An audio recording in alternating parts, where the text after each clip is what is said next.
Bonjour, nous revoici dans une nouvelle vidéo consacrée à NocoDB. Encore une vidéo, on n'a évidemment pas fait le tour, on pourrait faire plein d'autres tutos, plein d'autres choses sur le sujet. Pour information, depuis que j'ai tourné la précédente série, j'ai effectivement utilisé NocoDB dans les cours, sur des cours de React en l'occurrence, et avec un certain succès, il faut bien le reconnaître. C'est-à-dire que les élèves ont réussi à se connecter sur ma REST API pour un exercice sur les pizzas d'une part, et ont créé eux-mêmes une version NocoDB d'une REST API pour certains exercices de lecture. Malheureusement pas d'écriture parce qu'on n'a pas eu le temps, mais peu importe, ça fonctionnait très bien en exploitation. Ça, c'est très bien.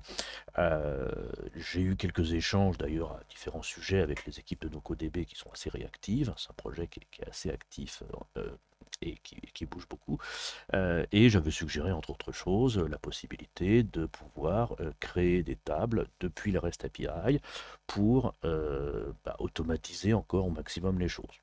Dans mon cas de figure, de pouvoir créer une nouvelle REST API pour un cours précis et reconstituer l'intégralité de son contenu de façon automatique et de l'alimenter de façon automatique, de manière à avoir quelque chose de totalement autonome, un nouveau groupe d'élèves, et on rebalance le truc, et on recrée comme ça des choses à la volée, sans que j'ai besoin de faire des saisies dans l'interface, qui est certes conviviale, mais euh, qui prend du temps, hein, tout simplement. Donc, voilà. Alors, il y a plusieurs approches. Il y a l'approche qu'ils sont en train aussi d'étudier d'ailleurs par ailleurs, qui consiste à importer des fichiers CSV, qui est pour l'instant, si je ne m'abuse, donc là j'ai créé un nouveau projet, hein, je vais y aller direct.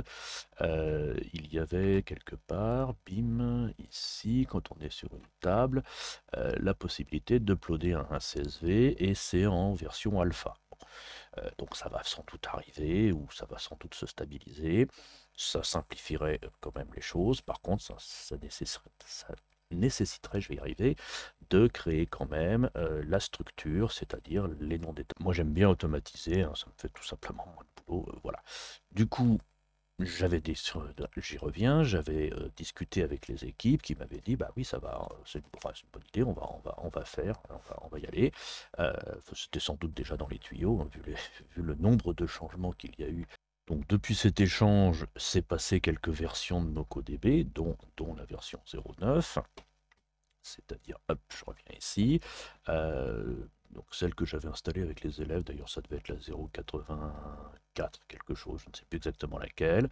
Et entre-temps, vous voyez qu'on en a eu pas mal. Alors certaines sont assez petites et d'autres sont effectivement considérées comme majeures, on va dire, notamment la 090 qui a amené un certain nombre de changements dont la structure même de la REST API.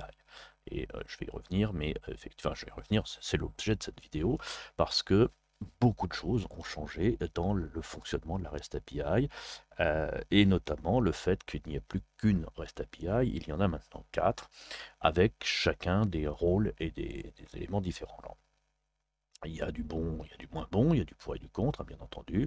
Le contre, on va l'éliminer tout de suite. Euh, on installe une nouvelle version, on fait une nouvelle mise à jour, et il y a tout qui pète parce que pas mal de choses ont changé. Beaucoup de choses ont changé. Et du coup, si notre appli était en production, évidemment, l'appli en production nécessiterait on réécrive l'appli, voire qu'on la republie sur le store éventuellement, voire que sais-je. Donc voilà. Alors, dans l'absolu, ça arrive fréquemment que un back office utilisant ce genre de produit fasse des mises à jour. Quand ce sont des petites, en principe, ça ne pose pas de problème. Quand ce sont des grosses, évidemment, c'est toujours embêtant. Conseil que j'avais dû évoquer ou donner, voir dans les précédentes vidéos, n'utilisez pas encore nos CodeB en production, hein, ça reste un produit 0 quelque chose, donc 0,9, ok, on s'approche de la 1, mais il y a encore des choses qui peuvent changer. Je pense que c'est assez explicité, enfin, où j'insiste en tout cas dessus. Euh, bon, c'est un produit qui est relativement nouveau, hein, mais qui avance et qui, je ne sais plus quand ils ont été, ils l'ont lancé en termes de date, mais 2021. Vous voyez que la 0.11 date de septembre 2021. On est au tournage de cette vidéo le 19 avril et la version date du 18 d'hier. C'est très très très récent. J'avais d'ailleurs reçu un mail à ce sujet parce que comme j'avais fait un commentaire sur GitHub sur justement la migration, enfin la suggestion de création de table que j'évoquais, du coup j'ai reçu un mail en me disant voilà, ça y est, c'est en place, voilà tout ça. Bon, ok, super. Et donc j'ai eu envie d'essayer ce matin. Ça m'a pris un peu plus de temps que prévu, mais peu importe.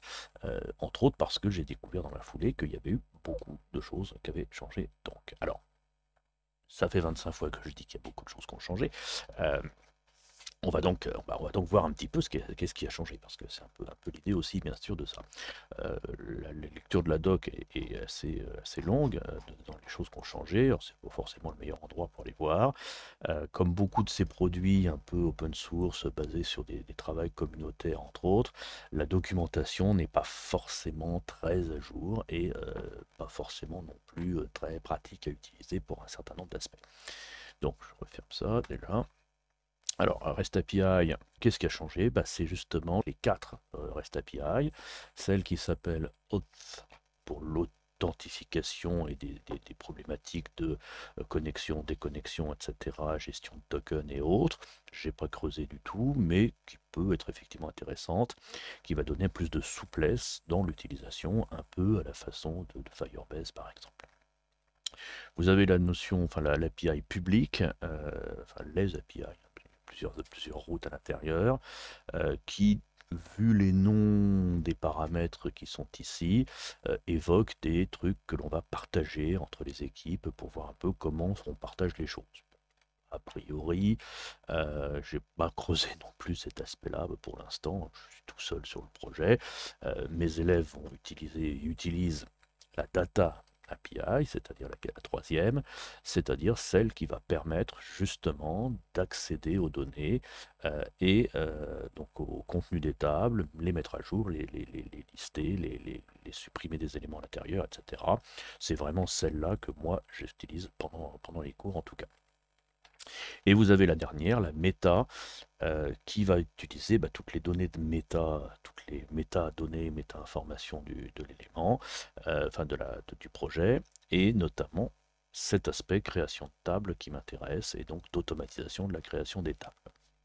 Allons voir un peu comment ça s'articule et quelles sont justement ces nouveautés. Alors, grosse nouveauté aussi, ils ont retiré le support de GraphQL de NoCoDB. J'imagine que le fait de maintenir REST API d'une part, GraphQL d'autre part, nécessite quand même pas mal de boulot. La grosse refonte qu'ils ont fait sur REST API suggère que c'était effectivement voilà, un peu compliqué. Bon, alors, il y a une migration pour ceux qui avaient déjà des données basées dessus.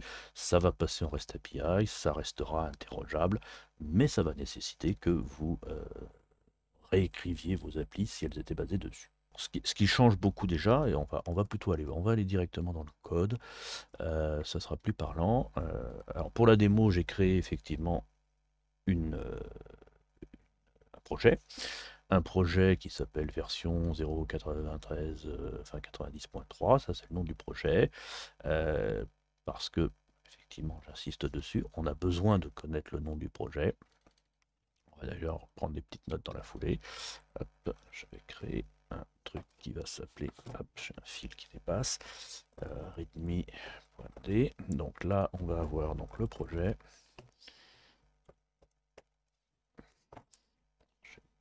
Je m'organise dans mon... Donc ça, c'est le projet. Vous avez besoin de savoir aussi, ça apparaît dans la barre d'adresse ici. Donc ça, c'est le nom du projet. Hop, hop. Et ça, c'est l'ID du projet qui va également servir à plusieurs reprises. On va y revenir évidemment juste après. Accessoirement, on en avait parlé déjà, ça ne reste pas. Nous avons le auth token, donc token, qui est un code effectivement à rallonge effectivement. On a les project info, donc ça c'est nouveau, ce qui permet notamment en cas de débugage d'avoir justement des informations sur l'organisation du projet.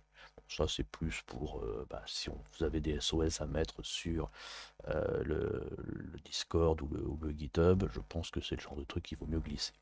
Le Swagger a disparu parce que, effectivement, il n'utilise plus Swagger, il utilise l'API doc qui se trouve en bas à gauche, pour l'instant en tout cas, et quand on clique dessus, on est emmené vers la documentation de votre API comme ceci.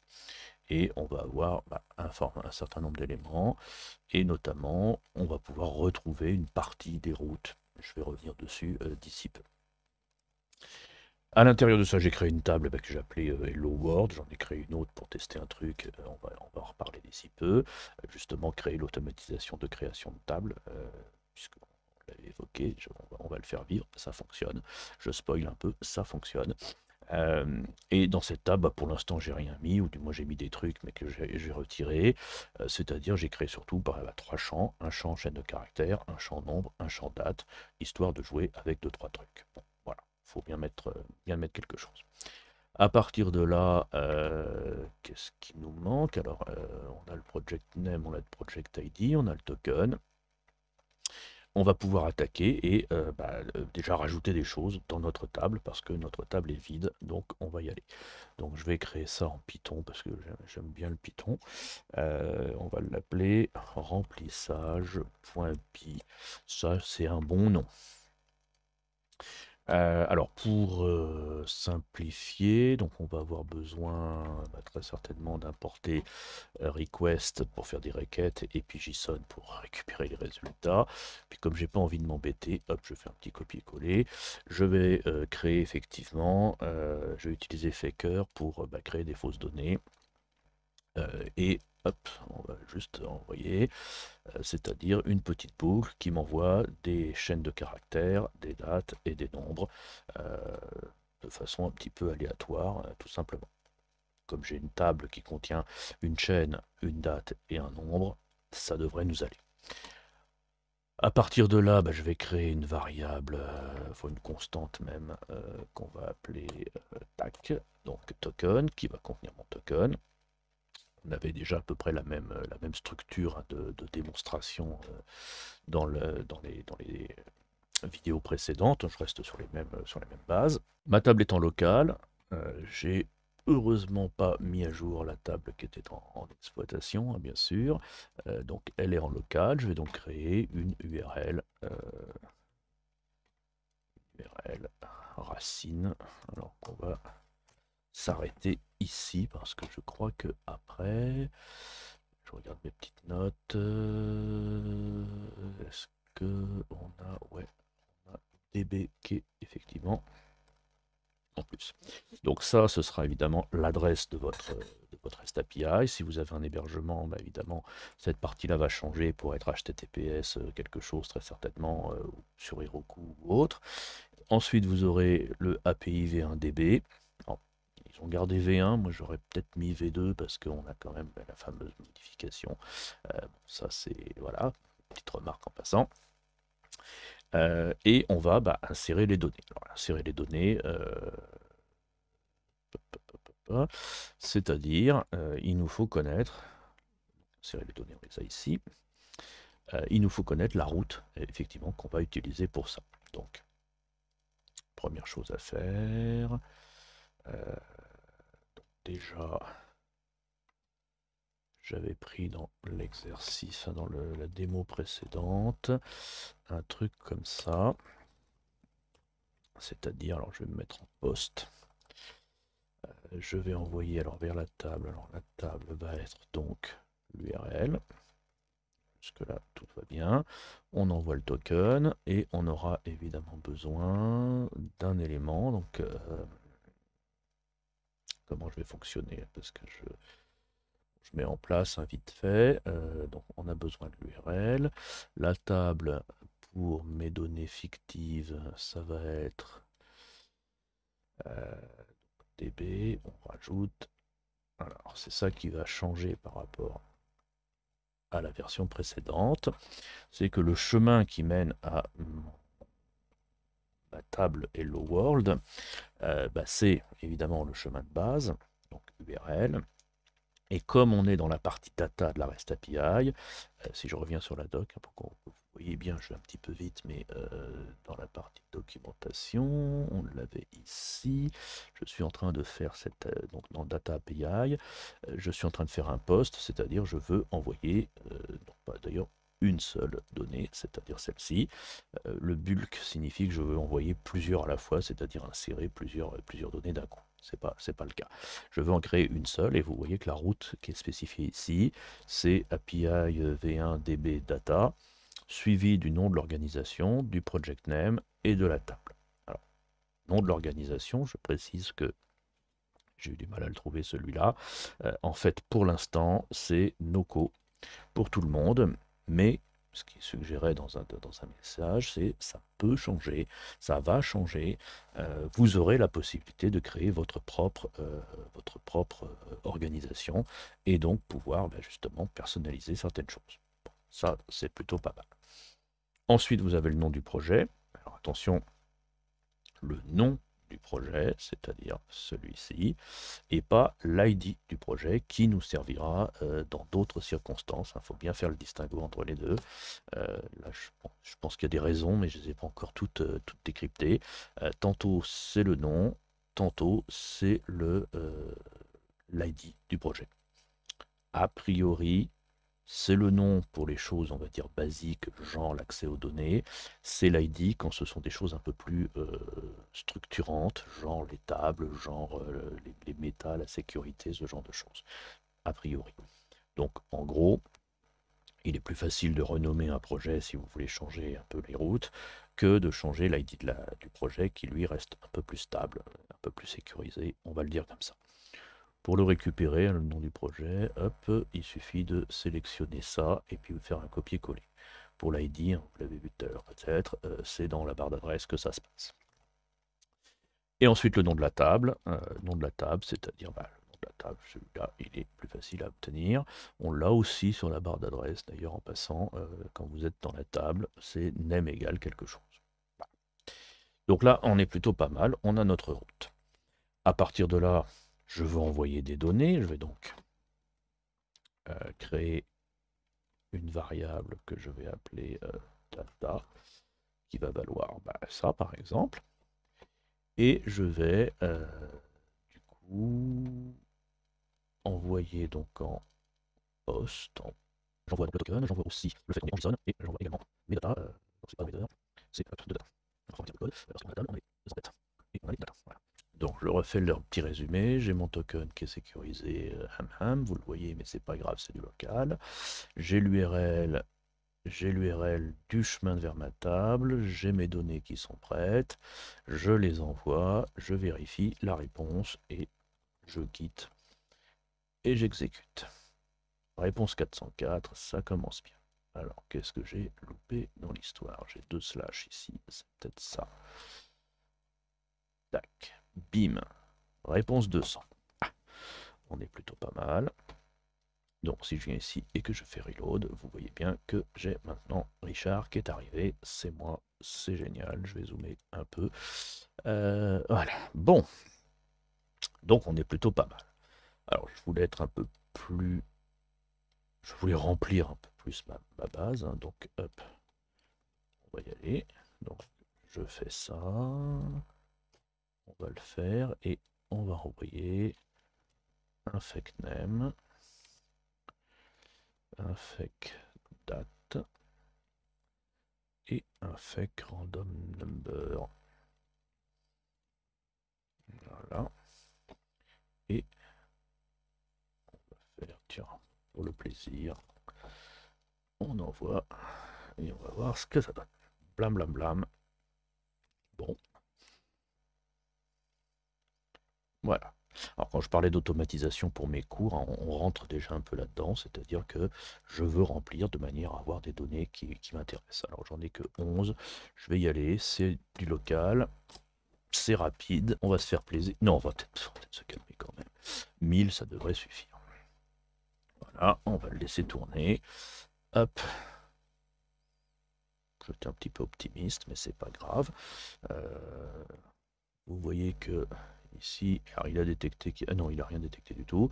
Mais si je fais reload, j'en suis à 327. Je vais peut-être me calmer quand même un petit peu. CTRL-C, CTRL-C, j'ai dit, voilà, merci.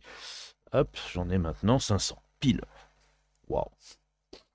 Alors ça, ok, 500 c'est qu'un nombre, mais c'est quand même 500. Donc vous voyez que ça ne change pas grand-chose, hein, la route a changé, mais l'insertion de données est rigoureusement la même. En passant, si la récupération des données serait la même aussi, hein, bien sûr, je vais juste faire un petit nouveau fichier que je vais appeler demo.http pour le coup. Si je veux avoir la liste de mes tables, je vais faire un get. Alors de la route complète, moi, allez, je vais tricher. J'aime bien tricher. Que mes élèves n'écoutent pas. Voilà, c'est-à-dire que je vais faire un get de la numéro 1. Encore quoi, la 1, si, la 1 apparaît.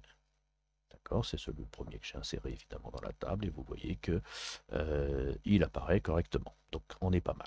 Si j'en veux plusieurs, bah, évidemment, je mets plusieurs. Et là, nous avons un premier grand changement dans le REST API, c'est que avant, on avait les données directement qui nous arrivaient dans un tableau. Là, maintenant, nous avons une réponse qui est composée de deux éléments.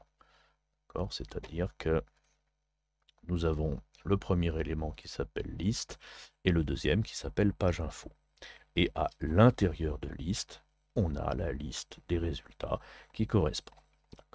C'est assez classique dans une REST API, mais ça a changé. Et on a en plus page info qui nous donne des informations sur justement la réponse. Et je trouve que c'est plutôt intéressant parce qu'il nous donne le nombre total d'éléments qu'on aurait effectivement à mettre en œuvre, enfin qu'on va récupérer, les fameux 500 tout ronds qu'on a récupérés ici. Il précise que nous sommes sur la page 1, que l'on en a 25 par page, et que est-ce que c'est la première? Oui. Est-ce que c'est la dernière? Non. Et du coup, on a comme ça moyen d'avoir une pagination qui se dessine, et donc la possibilité de mettre une pagination. Imaginez tout simplement dans votre React, if on n'est pas à la last page, et ben dans ce cas-là, on va augmenter celui-ci de 1, et puis on va relancer nos requêtes, et puis etc. On va faire une boucle, enfin bref, pour parcourir à chaque fois la liste en question. On avait vu aussi dans une vidéo précédente, si je reviens sur la doc qui est ici, que l'on peut, car ça doit être de mémoire, non c'est dans l'autre, non c'est dans l'autre, non c'est dans l'autre, non c'est dans l'autre, ah oui c'est dans les query params, pardon, j'y arrivais, que l'on peut faire des where pour pouvoir filtrer, qu'on peut utiliser les limites, les offsets, etc. Et c'est là où effectivement cette pagination va nous servir. Donc là l'ajout est plutôt intéressant. De la même façon que l'on peut faire aussi des requêtes avec des where pour filtrer. Bon, là, je vous renvoie vers, encore une fois, la première vidéo. Mais attention, gros changement, le fait qu'il faille maintenant parcourir le tableau de liste et éventuellement gérer page info pour la pagination. Je vais rester là parce que, effectivement, donc ça c'est la data, hein, donc, qui va nous permettre d'interroger la table, enfin d'interroger le contenu d'une table plus exactement. On va maintenant s'intéresser un petit peu à justement l'autre aspect de l'API, c'est-à-dire le méta. Alors, méta, on va du coup, allez, hop, dans l'API méta, on a la possibilité d'avoir des informations sur le projet sur lequel on est en train de travailler. Et notamment, alors c'est là où on va utiliser l'ID du projet, non pas le name. Le name, c'est version-0.93. L'ID, c'est le code un petit peu ici. Et là, du coup, on va avoir les fameuses informations sur le projet. Et vous constatez que c'est ce qu'on a d'ailleurs quand on est dans la case et qu'on a, voyons les projets, les infos du projet. Si je s'affiche en dessous, vous voyez qu'on a rigoureusement les mêmes, hein, bien entendu, et heureusement des deux côtés. Alors sur le projet, retour à la doc. Vous constatez que l'API méta, on a effectivement un certain nombre de choses. Là, j'ai testé le info, c'est-à-dire les applications de l'info. On a le app version. Bon, je pense que c'est... Non, c'est NocoDB. Ah non, c'est Mecha. Ah oui, Meta. Ouais, bon, ça, le numéro de version, on s'en fout, en fait. Project, post, delete, cache. Bon, c'est des infos techniques en fait, hein, qui peuvent peut-être nous permettre d'avoir, on peut déliter, on peut détruire un projet, on peut a priori créer un projet euh, si on poste. Non, ça c'est pour gérer les partages. Euh, si, on peut déliter un projet ici. Donc en gros, on pourrait même complètement automatiser la création d'un projet, la création des tables à l'intérieur et le remplissage des tables. Donc ça, c'est prometteur, prometteur. Ça me plaît aussi, comme j'avais pas vu cet aspect-là. Mais effectivement, au début du cours, un petit script Python, il me recrée mon projet. Je n'ai qu'à lui donner l'adresse de mon API, ma clé, et bim, il m'envoie tout le reste. C'est propre. Ça peut donner des choses intéressantes, on va dire. Alors, voyons quand même les tables, parce que au départ, c'était que les tables qui m'intéressaient. Maintenant, j'invente des usages, mais c'était donc la création de tables. Alors, c'était dans Meta, justement, avec les DBTables, qui vont nous permettre d'avoir des informations sur les tables existantes et de créer des nouvelles tables. Alors, on va se lancer. On va se lancer toujours dans ma démo pour l'instant. Donc là, information, donc je triche par rapport à mes essais de tout à l'heure. Donc, obtenir des informations sur les tables, unauthorize. Alors là, ça c'était pas prévu. J'ai peut-être pas pris toute la clé. Oui, il manque un bout de la clé. Clac. Et là, vous voyez que je lui demande la liste de mes tables. Et comme tout à l'heure, on va avoir... Ah, non, on n'a que la liste, on n'a pas de pagination, sans doute parce que j'en ai pas suffisamment possible. Peut-être que ça arrivera après. Mais là, j'ai donc la liste de mes tables. Enfin, non, je pense que c'est juste parce qu'il balance la liste complète. On est dans des aspects un peu administratifs, enfin administrateurs, système et autres. Ils vont pas s'embêter à nous mettre en place des paginations, donc ils envoient toute la liste.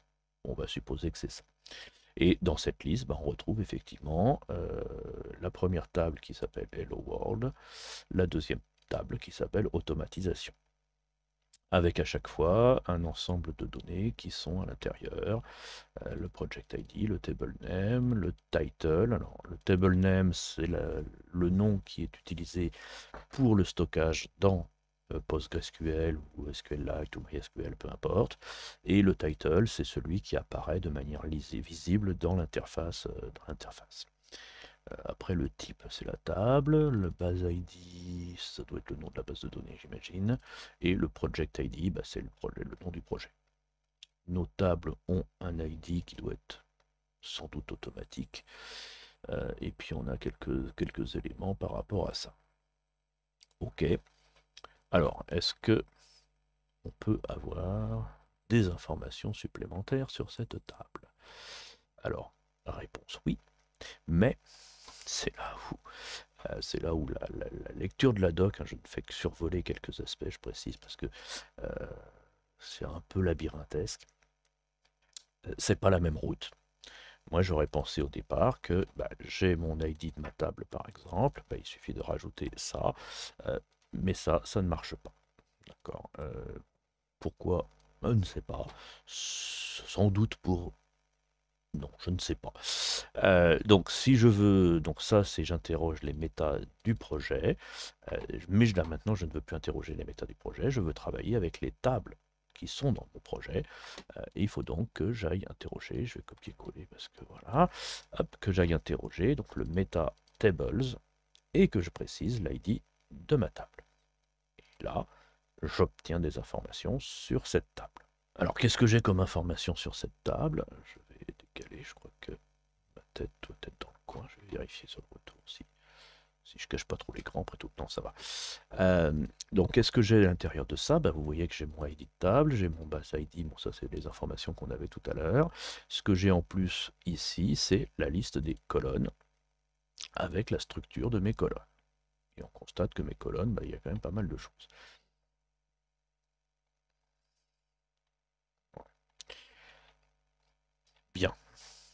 c'est un produit complexe, il y a plein d'options, sans doute beaucoup que moi j'utiliserai jamais de ma vie, je pense. Encore que peut-être que bon, voilà, mais on sait jamais évidemment. Alors si je veux créer une nouvelle table, comment on va faire? Alors, on pourrait le faire par un script Python, sans doute de manière un peu plus propre. On va fermer ça. On va le faire en mode HTTP comme ça, en mode. Alors pour info, hein, j'utilise une extension Visual Studio Code pour faire mes requêtes HTTP plutôt que Postman. Je trouve que Postman est moins. Voilà, ça me va bien, quoi. Bref. Euh, L'extension qui doit s'appeler HTTP, je crois que de mémoire. Peu importe.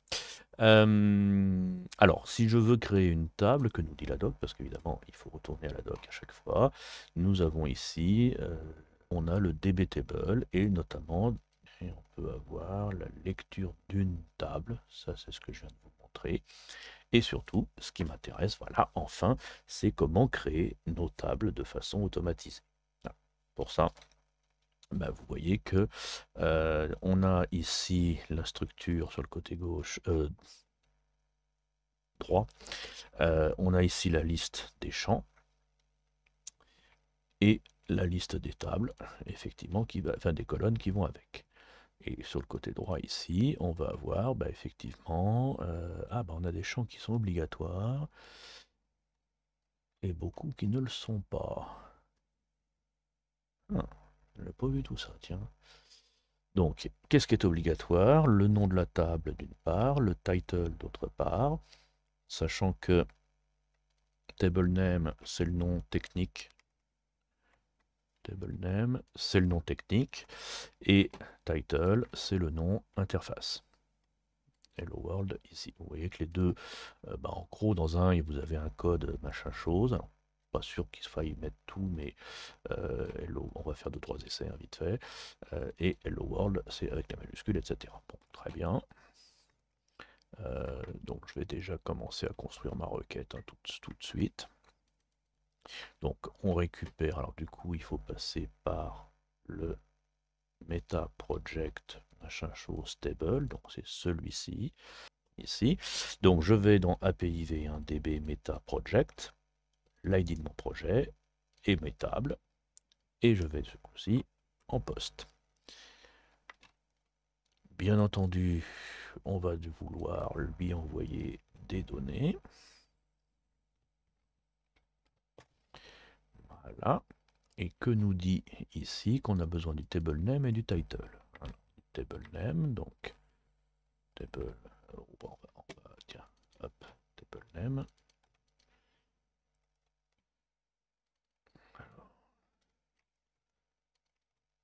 Voilà. Alors NC38W0, c'est le préfixe de toutes les tables de mon projet. On pourrait s'en sortir, mais autant le faire. Et on va faire YouTube. Hop, YouTube. Et on nous a dit le title. Donc le title. Je vais mettre le minimum, si ça marche avec le minimum. YouTube.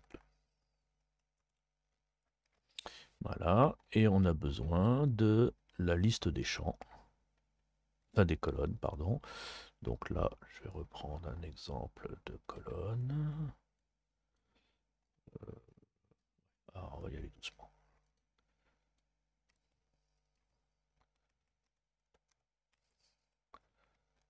Voilà. On va en créer plusieurs, mais on va déjà y commencer par une. Donc on a dit le UIDT. Ok. Elle va avoir un ID et ça suffit. Est-ce que ça fonctionne? Oh. On va l'appeler YouTube 1. On va y aller, on va en faire 2-3, hein, histoire de voir. Donc YouTube 1, ici, il a besoin d'un ID pour ma première colonne. Il serait assez logique que l'on mette un type de champ aussi.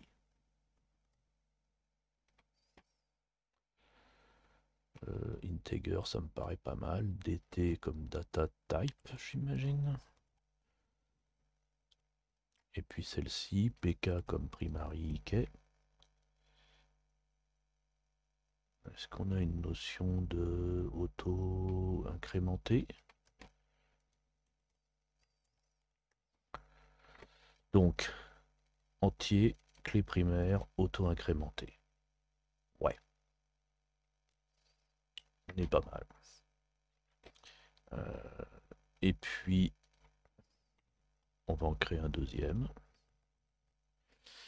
Qu'on va appeler titre. Comme titre de la vidéo.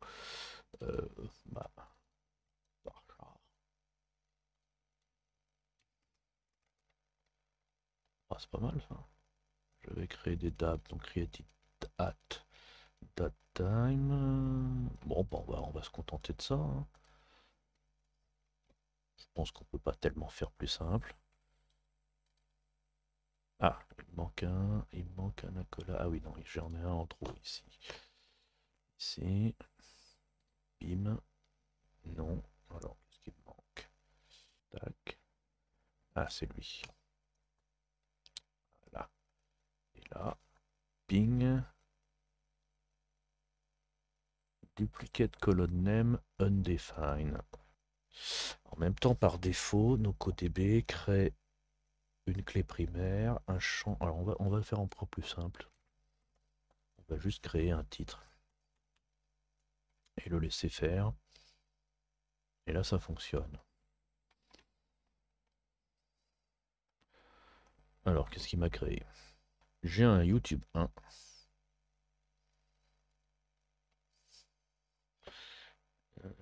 J'ai un YouTube 1 qui n'a pas de nom.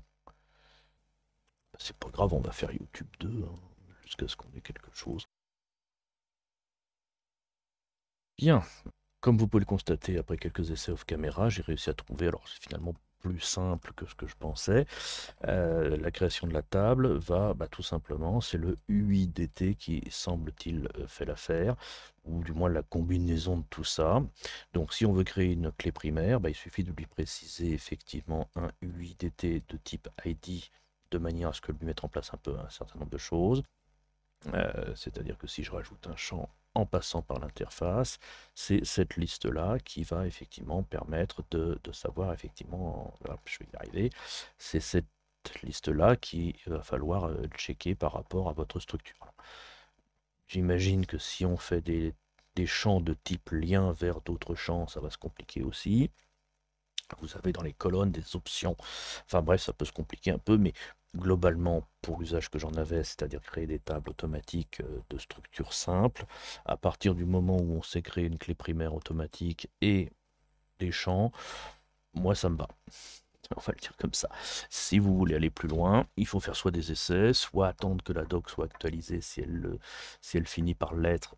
Je suis un peu sceptique par rapport à ça, mais on ne sait jamais. Voilà, bon, j'en ai fini avec cette petite vidéo complémentaire, qui est finalement plus longue que prévu, mais je ferai sans doute des coupes, sur l'évolution de NocoDB.